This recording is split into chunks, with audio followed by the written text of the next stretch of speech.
I'm not going to start tonight with a prayer, but in the morning we'll start with some silence and then a simple prayer.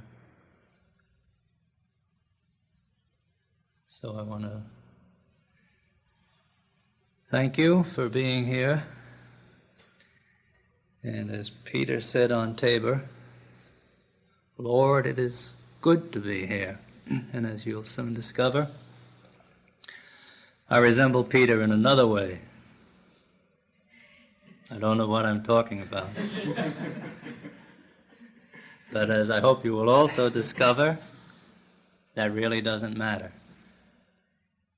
At any rate, ever since the autumn of 1976, when I chaperoned the Concilium Generale here on their bus ride from Conyers, I've been longing to get back here. I've got invitations, but not to give a retreat, but to make a retreat.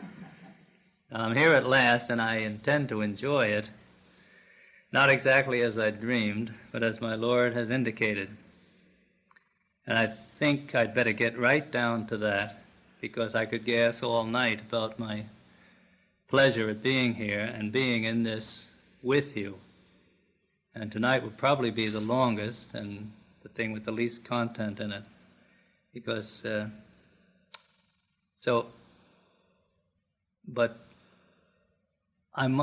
said to Father Bernard, when I first saw him, I said, I didn't really remember how beautiful this place is. I mean, you go away and you remember that it's beautiful, and then you come back and it's more beautiful. Or how congenial the company. I didn't remember that clearly either. I know a lot of you, as you know, I know a lot of you by your aliases from the old days of Gethsemane, but I won't tell. You don't tell about mine, I won't tell about yours. So we have a beautiful place and beautiful people, and if Don Aiden could just order up some warm weather.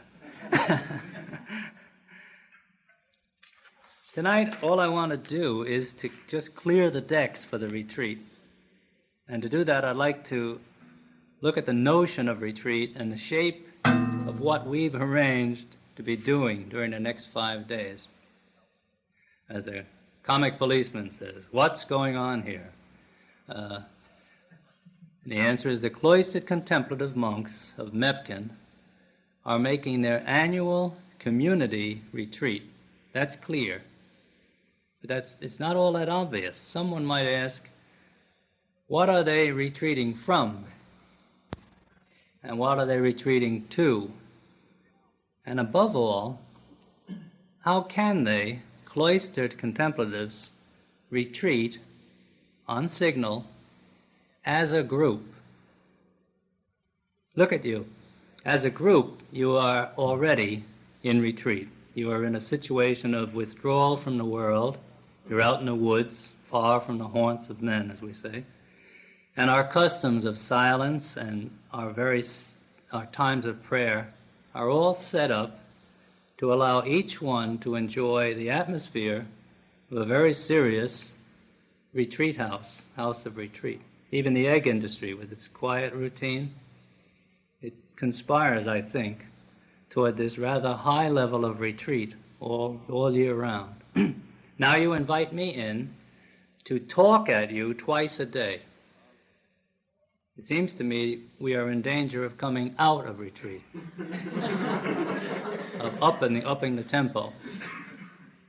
And I really think that's what happens lots of times. So that's why I want to devote tonight to the notion of retreat, to set the mood, describe the basic approach that I shall be taking, so that you can decide how you want to respond to that for your own best use of the next 5 days. Lonergan says somewhere that it is important to tell people what you are not doing, so they don't keep waiting for you to do what they are expecting, or worse, so they don't hear that you as doing something you're not. These days, every sort of thing gets the label retreat. Theology courses, extended prayer meetings, sensitivity workshops, 6-day pep talks, which we used to call missions. And they've been very popular in my 30 years in the Trappists. All of these are good things, but I couldn't conduct any of them. I agreed to give the conferences for Mepkin's retreat because I felt that didn't take any more talent or learning than I have. At least I hope it doesn't. I'm not quite sure right now.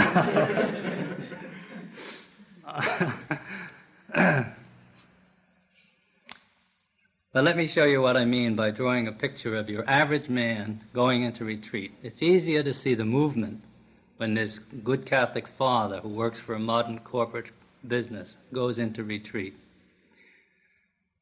Retreat is primarily from something. One goes, so one goes to some place. But the essence of that right place to go is that something else, what you're retreating from, is not there. So the man usually picks a time and travels. Whether the distance he travels is longer or shorter doesn't matter. He travels until he has got out of his familiar scene, his web. That's far enough, really. It needn't be an institutional retreat house. It could be a mountain cabin or a quiet hotel by the shore. What is essential is that he has got out of his world, his business, his entanglements, got out into solitude, quiet. He's come home to himself, alone, under the silent sky of God's affirming gaze. Nobody pushing him or pulling at him with their needs and expectations. He retreats from all that to a place deserted of all that. The simplest and deepest retreat I think I've ever made was in a Swiss chalet in the off-season, where for 8 days I took my meals in silent anonymity, offered Mass daily incognito, and walked the mountain trails alone. God was with me like a good companion. He looked at everything I looked at. He enjoyed the spring wildflowers with me, but never said a word. His only comment was in his eyes as he looked with me at the crocus or the buttercups, big ones that were there. He's like that with me on retreat. Not urgent, no projects. Seems glad to walk along and rest with me. His silence is like a hand on my arm, slowing me down, whispering, rest, take it easy, take it all in, enjoy. These are days to be, to relax, to see and absorb. To me, that's the essence of a retreat. A time to be and to see. So how can a cloistered monk go into retreat? Obviously the same way, by withdrawal from the group and from the everyday monastic routine. And that is done before times of major decision like vows. But how can we, as a whole group, remaining in the daily routine, retreat?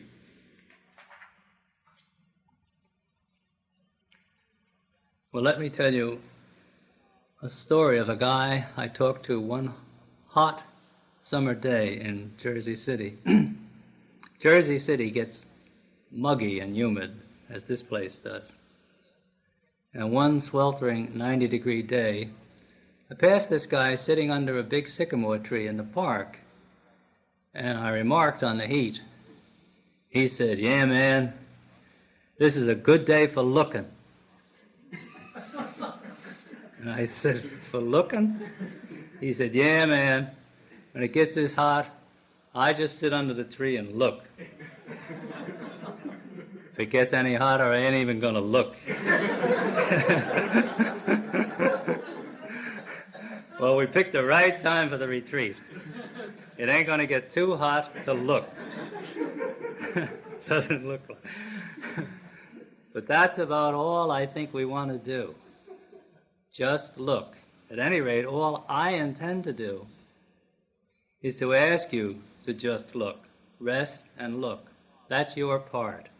You don't have to do anything or plan anything or make any resolutions. Save that for after the retreat, is my advice. In fact, save those resolutions for about Monday morning after the retreat. They'll be a lot riper and truer then.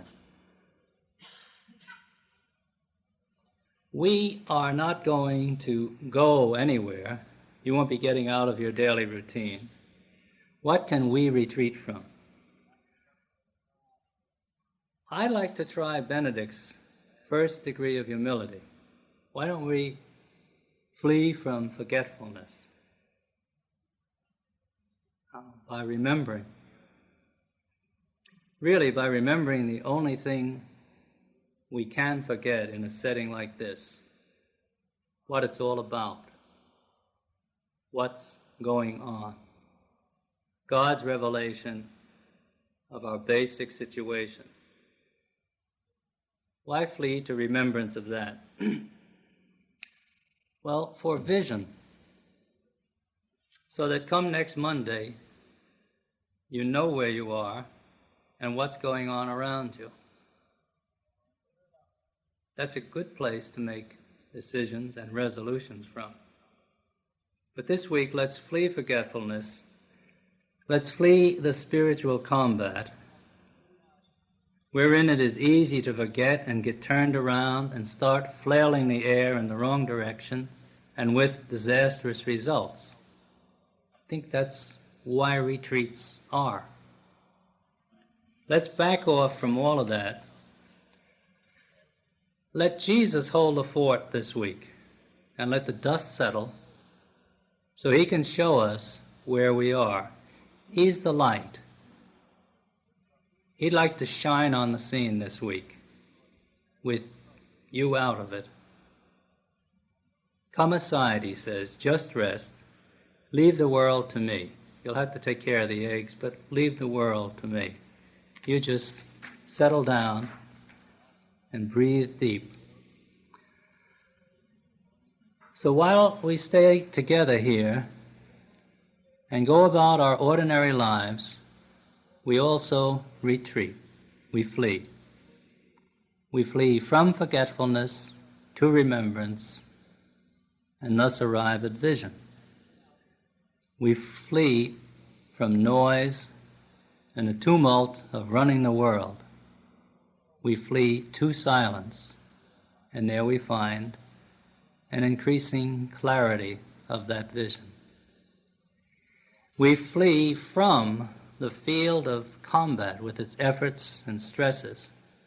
We even flee, and this is a tricky one, we even flee from the endless efforts of the scene behind the lines, the planning and the strategy. We're not going back to the strategy tent.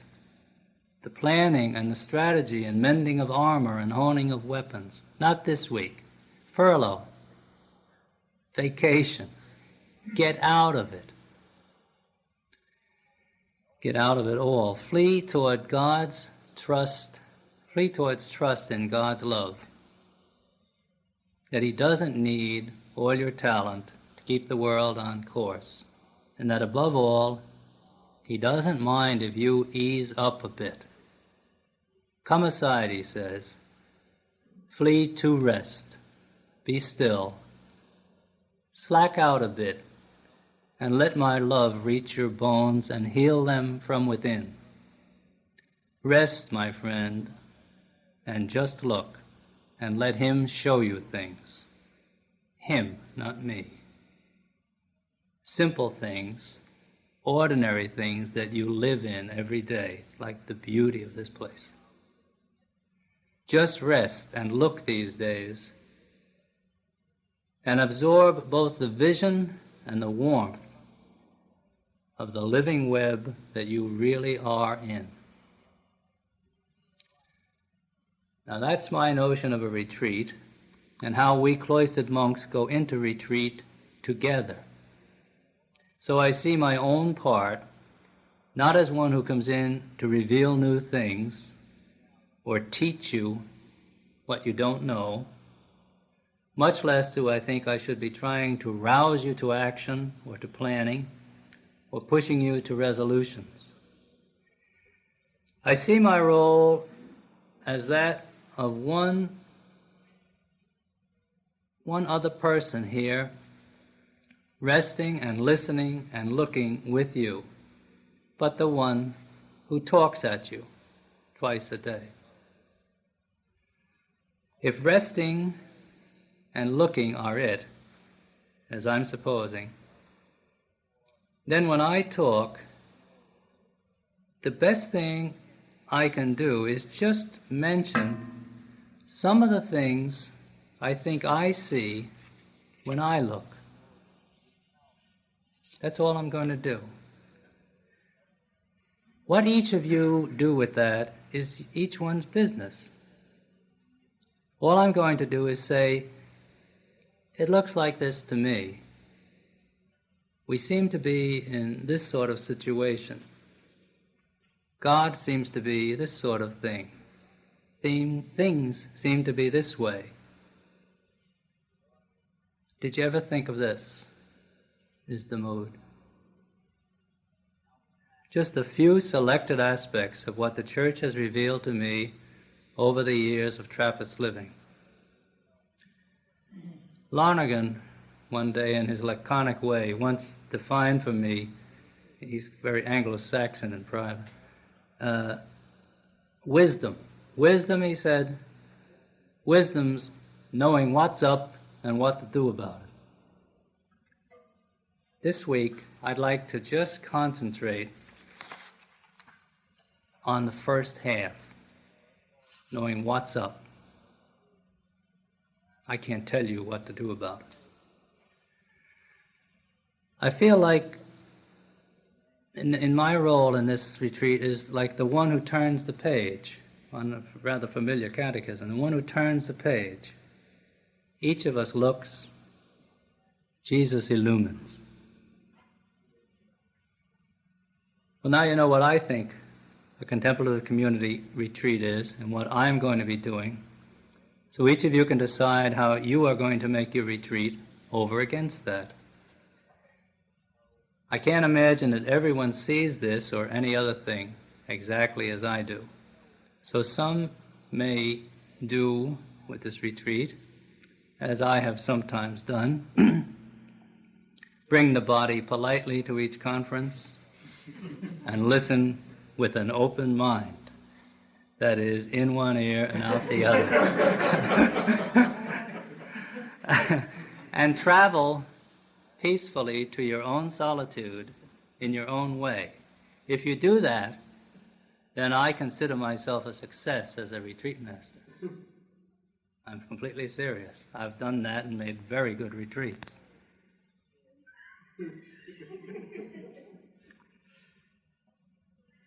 Or, if you like my approach and each day gets sparked by the things I say to see your own things better, then too, I feel it's going okay. There are, I say a number, there's a number of hazards that hang around our kind of retreat. I want to mention only one. I'm not sure this is well advised, but I do want to mention it. It also helps to set the mood by contrast. Christian life is nothing if it is not a mystery.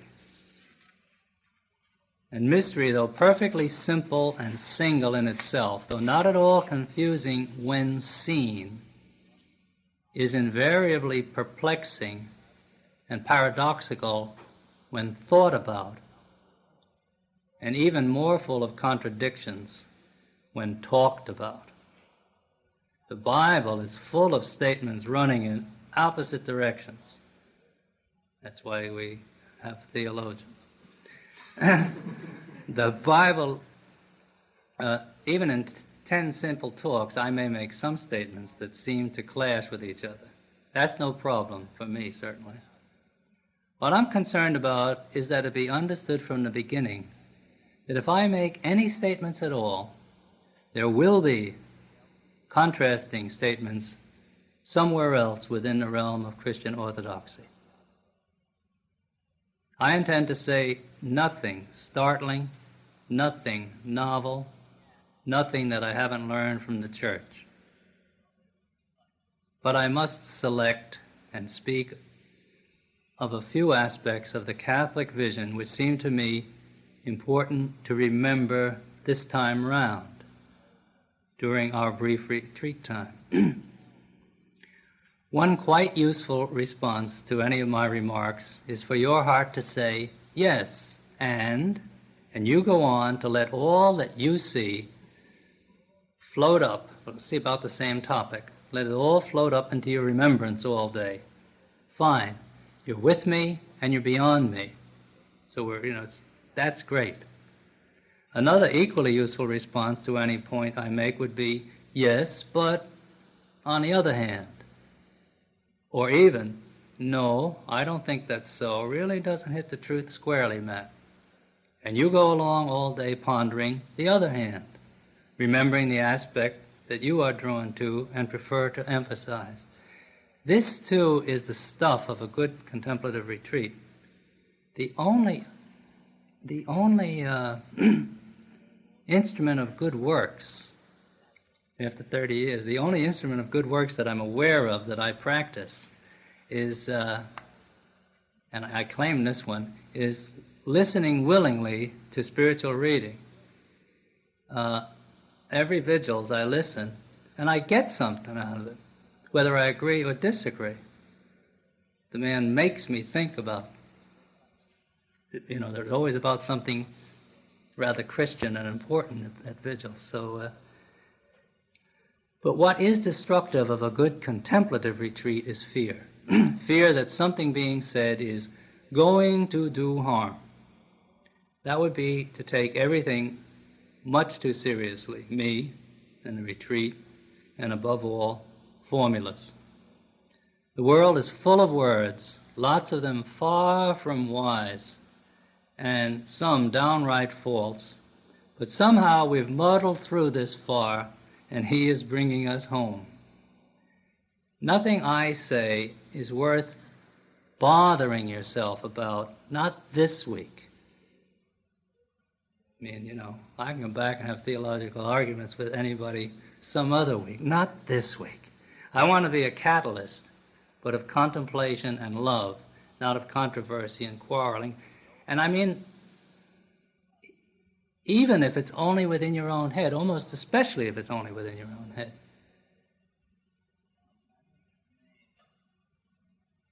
Just dismiss me and go to what you see is true and cherish that. Take care of yourself this week. You can save the community all the rest of the year. This week, well, that's the hazard, and I've fallen into it. I'm too lazy now to fall into it, but when I was much younger, I used to save the community. And it's the only one, I don't know whether I'm well advised to speak about it. But this week, just listen. If what I say seems downright wrong to you, do two things. Go, in your mind and heart, to what is downright right. And give your brothers credit for about as much sense as you have about what is true and false. This is the only hazard I choose to speak of, because I've seen it in so many cases and in a variety of communities. A person gets in a lather and ruins not only his own retreat, but could those of others, because the preacher has made a statement. The world is full of statements, and more than half of them are dumb. Why collect them and boil them? Just raise your umbrella and let them run off. I won't know the difference. If you know the truth, then this week just be closeted with it. If you'll do that, you'll thank me later, no matter how dumb some of the things I say this week. I don't matter. Getting me straight is a thankless job. I will soon be back in my mix-up. Take care of you this week. It is always, but especially this week, it is the very best way to take care of everyone in this community. You can be me generation these next 5 days, and it'll be good for all of us. So tomorrow, then, we will begin to take a look. So as to get up refreshed, bright-eyed, and bushy-tailed, I want to tell you that God has agreed to run the universe tonight while we sleep. He says he's willing to be automatic pilot. You can let go and just go to sleep, and he guarantees that when you wake up, it will all be not right where we expect it to be, but right where it should be. I couldn't get him to commit himself to predict where it will be. He just kept saying, it'll be okay, don't worry, you'll like it where it is. So, I'm not finished. Don't jump. This is the longest one. I have two kind of practical notes. Throughout the retreat, I'm going to try to avoid saying anything practical. And that's not a joke. Tonight I want to mention 2 personal practical points. Number 1 is, I have a weakness. By now everyone will be saying, what else is new? But I have one I know about. I have a particular weakness that plagues me as a speaker. When I speak about God and the things of God and His children, I tend to cry. I don't actually cry. I choke up. I get very unexpectedly hit by the thing I'm talking about. I got whacked all over in your liturgy today, paying attention to the words. And I choke up suddenly. Now that's upsetting to me, and to some people in my community, it's very upsetting to them. And we all have to bear with it. I've asked the Lord to take it away, and so far He seems to give me the same answer He gave St. Paul. My grace is enough for you. I'm just hoping out loud that it's enough for you, too. I intend to just laugh at it, take a deep breath, and get on if it happens. If ever I can't get on, that will be my shortest conference. We're in this boat together. So, okay. The other point is another plea for patience with me. I might be making a few more of these. Brother Callistus asked me if I had titles for my talk, a list of topics with which to label the tapes.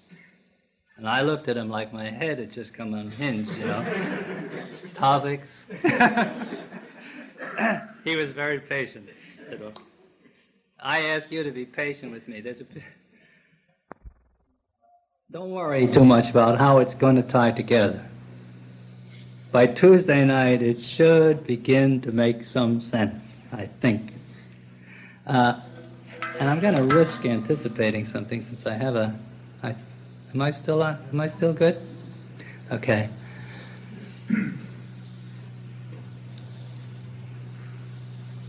What's that question, a topic, and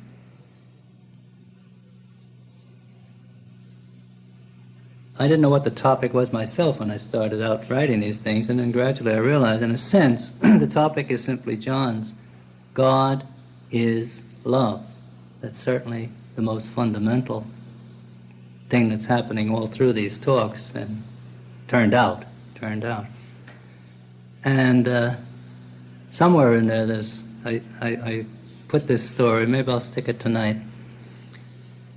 I think you've probably all heard of one version of this, but I heard of Aldous Huxley was, giving a lecture on cosmology, the nature of the world, whatever, and he called for questions afterwards, and this little old lady got up and she was explaining to him that he had the wrong idea, this Copernican revolution sort of thing, that the world was flat, Mr. Huxley, and he said, yes, madam, and, what is holding it up then?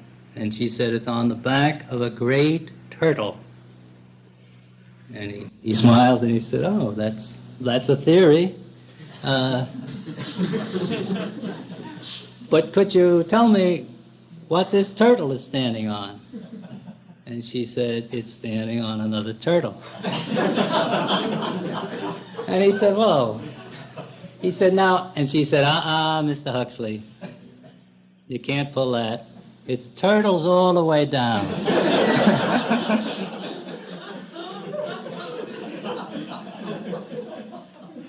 And if you ask me, what these somewhat heavy and windy lectures, conferences, are trying to say, I think by about the fifth, it'll start winding out that what I'm trying to say is love all the way down.